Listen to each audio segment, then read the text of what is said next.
Yeah, this John Robb here interviewing Amelia from the Ninth Wave about her lockdown life. The first thing, I guess, is what were the band up to just before this changed everything?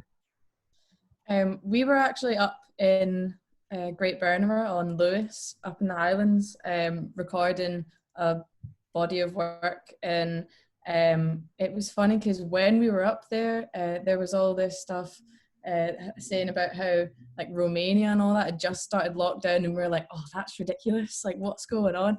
And then we're like joking about it, like, should we just stay up here? Because it was so beautiful and peaceful and everything, and it was just like we were all together recording, and then we came back down, and literally the day we came back it was lockdown. Wow, look, you got back. I know, but it was really nice to have that experience before all this started, because I guess makes you appreciate it a lot more. Which studio was that? Is that Edwin Collins' studio? It was Black Bay Studios. Oh yeah.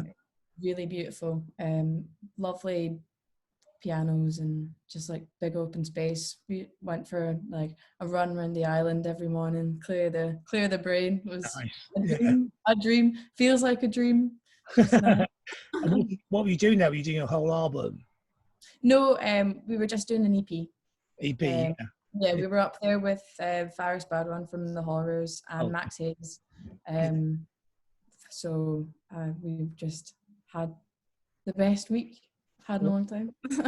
Is it all finished, or do you get to the point we'll just go back next week?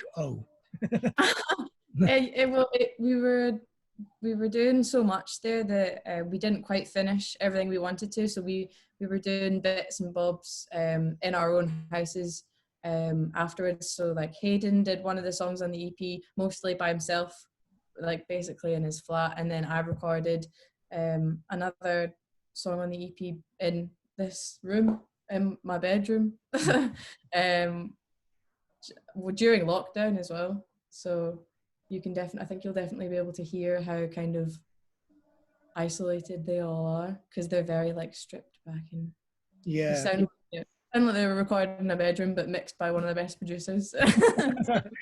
There's one thing that really fascinates me in this period is that every musician, their reaction to it is actually bring it all back home, laptop out. Everyone's been learning Logic Pro if you didn't know it already. Your hands are forced to actually record in your bedroom, aren't they? Exactly, and I feel like it's more, you get more out of that because it's like more kind of honest in a way, less like thought about, and less like, oh, this mic has to be like 2 meters away from this to create this. It's just like, no, just use what you have. Don't make it too fancy. Just it's a song that matters, isn't it? It's yeah. I think we were quite bad for really getting into like the details of everything and kind of thinking so much about all the parts of the song that like they matter but don't matter as much as like what the song truly means to itself and what you're trying to get across, which we've focused on for this EP, is like trying to, you know, get straight to the point. Cut the crap. Cut the bullshit. So have you been sending music to each other as well, you know, co-writing online? Yeah, we've been chucking some demos back and forth and seeing what we can put over the top.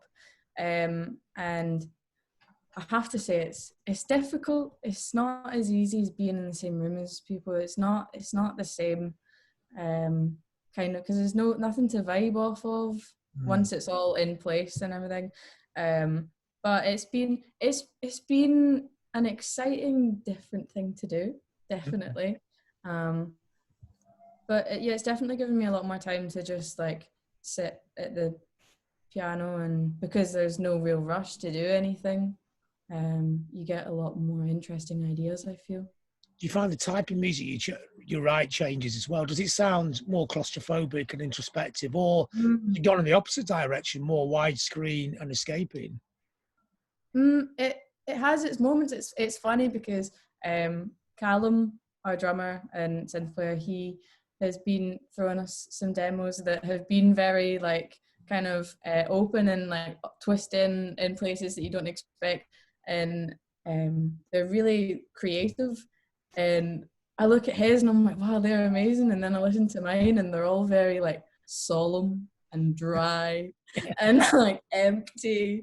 And I'm like, oh geez, where am I going wrong? But it's different all the time. But And is this reflected in the music you're listening to as well? Are you listening to more music? Are you listening to different music? Or is it just the same as usual? it's funny, I go through periods of not listening to any music at all and then listening to like just classics, like lots of the Mamas and the Papas and Elvis Presley and stuff, because I feel like that music has a real sense of kind of like hope, and it like feels like it's very hopeful for the future, which I feel like a lot of music nowadays, well, the stuff that I listen to doesn't really have that same kind of thing. But yeah, I love the whole atmosphere of that kind of music. So I've just been chucking that on in the morning, and yeah. It's interesting that, because I was thinking about, like you say, a lot of modern music, and fantastically, it's very dystopian in its viewpoints. And then dystopia actually arrived. I mean, Yeah, how do you match I that? know, I know, I know. I'm kind of, it's definitely made me kind of realize that I really need to write some more positive songs, because I want to listen to positive songs just now, but I just can't. So, and yeah, my brain doesn't write positive songs, but I need to, because I want to listen to the positive songs, so I need to think other people must be wanting that too. So then I need to Yeah, put my positive somewhere. but isn't that magic? The magic of music is that no matter how much you control it, you can't. You know, Yeah, whatever's in the heart will still come out. Yeah. yeah, I know. Just have to let it flow. So, what else? Is it just the classics then, the sort of upbeat classic list to, or do you have phases when you listen to more contemporary dystopia, or bands that you know, or new music? Yeah. Well, every Friday it's looking at the new music that's come out, and there's been some really good releases from like local bands in Glasgow that have released stuff throughout quarantine. Like the Voodoos have released a couple of songs, and everyone's just keeping on going and doing really good. And like Walt Disco released and Cut Your Hair, and it's just like the perfect kind of positive lockdown songs you need. But then I go through phases of like just listening to like Young Fathers and stuff. But then every morning, put on the classics. Every morning. I suppose that's interesting as well. I mean, Glasgow's always had a very well-knit music scene.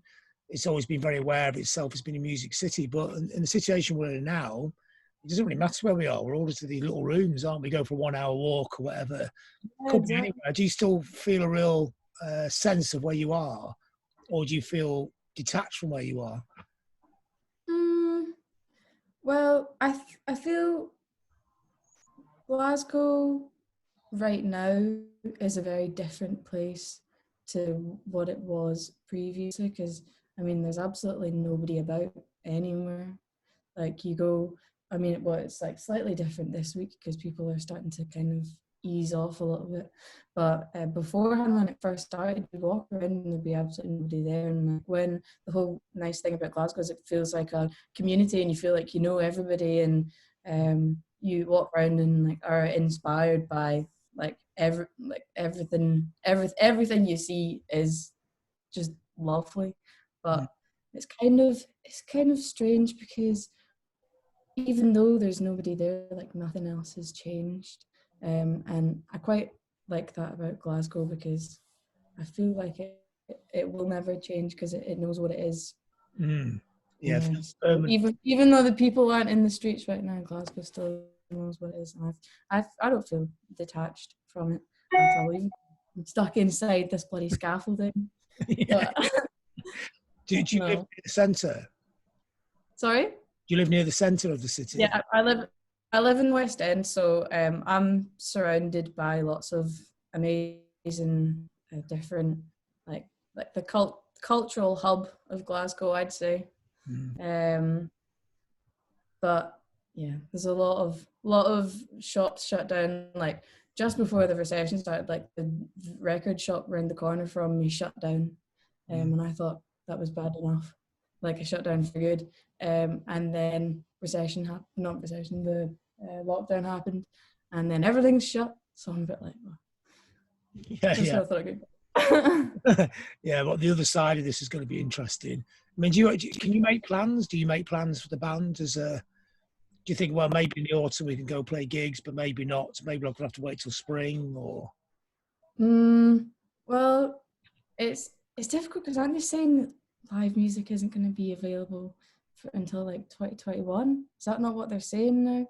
Well, Italy's trying for June. East Europe, some Really? countries are trying for August. But Really?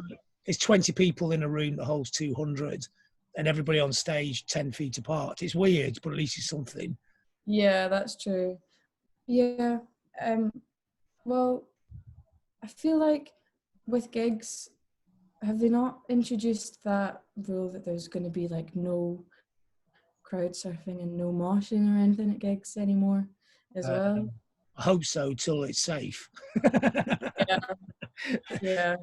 Yeah, it's gonna be a very different atmosphere altogether at gigs. In the same way that when you do live streams online, there's kind of like nothing to feed off of at all. You're staring at yourself in a screen, and you can't hear anybody like applauding or anything. So you finish something, you're like, oh god, was that shit? Like, so I think gigs might now be like that a little bit as well, because like you obviously like can't, vibe off the rest of the audience. So I think we will. I don't know. We try not to think too much about live gigs or plans for later on in the year, because we're focusing more on our online content, because that's what is solid right now, and that's what we know that we can do, and we know we can focus on getting like the best we can. So do you watch a lot of TV? You watching box sets? You binging out on the TV, or just not watching it at all? So much TV, too much TV. I've been watching really bad reality TV. Watching a lot of Hell's Kitchen by Gordon Ramsay, and this American reality TV show called Bad Girls Club, where they put a bunch of really, really horrible girls in a house and just make them fight with each other.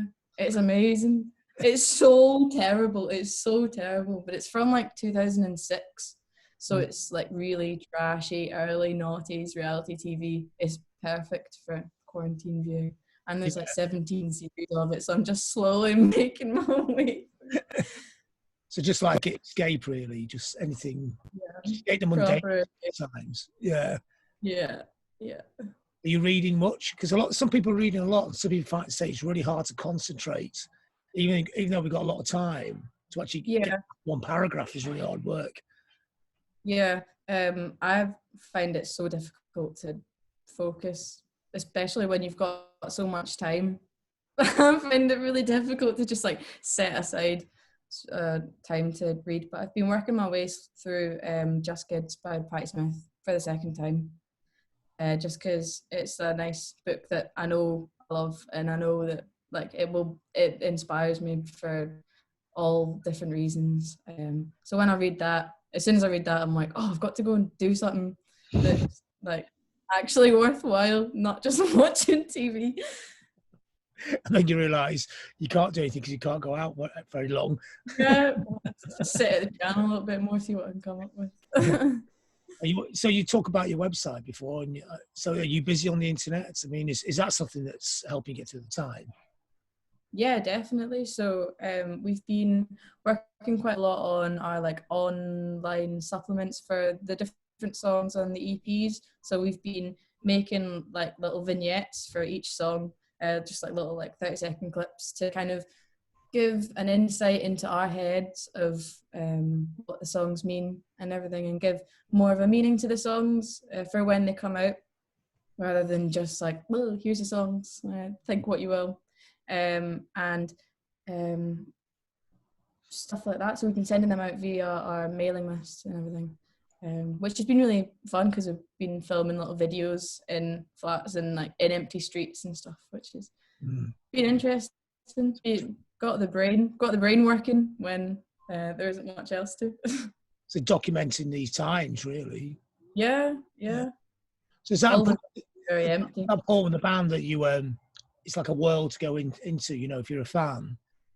The music you're in, but you actually get drawn into this whole kind of online world, you know.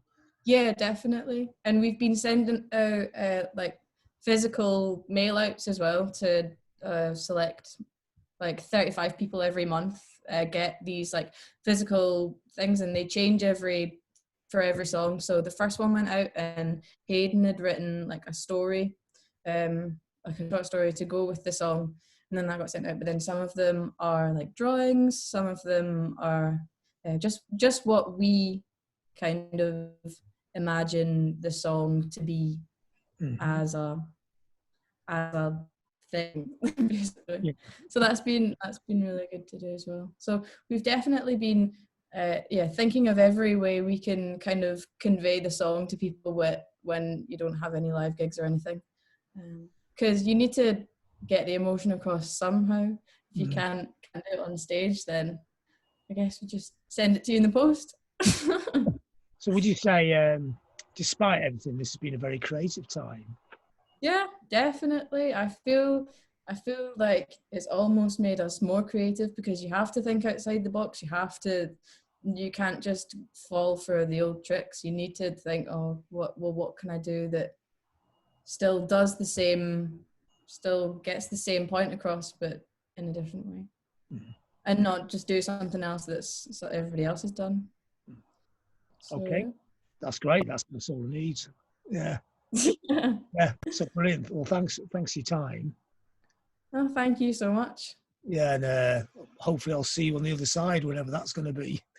Yeah, I know. Well, hopefully this all gets back to normal very soon, and I hope that live music isn't stopped before 2021. There'll be like I said before, there'll be a version of it. It won't be a version that we want, but at least to be live. Yeah. I think even playing to 20 people in a room will be a buzz. Yeah, much better than a live stream, anyways. They're too acoustic. That's one thing. Yeah. Oh, brilliant. Well, thanks for your time. No, thank you so much. Yeah. Okay. See ya.